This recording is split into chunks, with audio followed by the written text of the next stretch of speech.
I'm Aragano at the conclusion of the Grand Prix of Houston. Boy, what a race it was. Yellow flags, passing, everything you could want in a Champcar race. You had it here in Houston. At the end, when it was all said and done, the #1 McDonald's machine prevailed, ended up at the top of the podium. That's right, Sebastian Bourdais wins for the second time in '06. Mario Dominguez, the pole sitter, ended up finishing third. His teammate, Paul Tracy, finished second.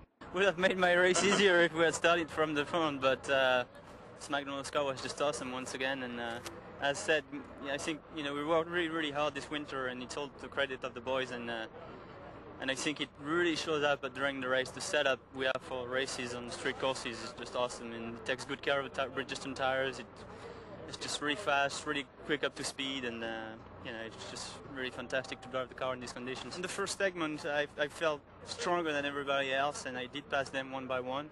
Then the yellow came out, and Mario kind of did a bonsai move and knocked me up a little bit. And then after that, the car was a little tougher to drive. I think we knocked the toe a little bit, and I knew it was going to be a much tougher situation. And then we were still in front, and the pit stop came, and we had a miscue.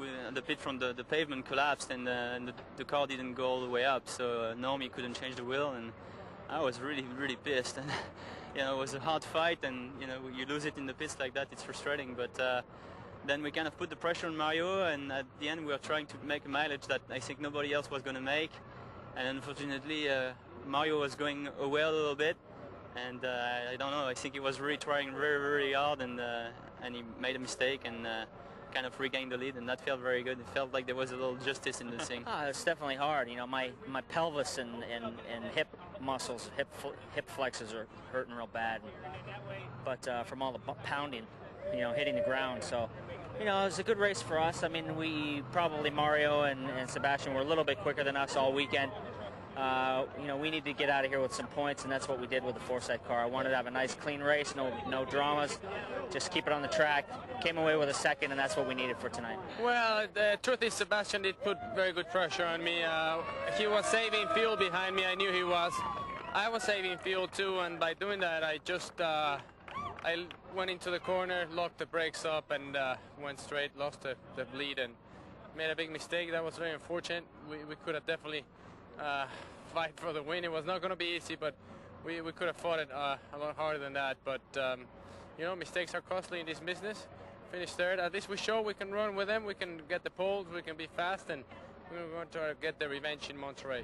Andreas Worth captured the Atlantics, the number 37 for Foresight Racing, won that 40-lap shootout earlier in the day. And when it's all said and done, now that we can sort of reflect, I'm fairly certain every team's going to go home with a positive outlook, at least on the track and the event itself.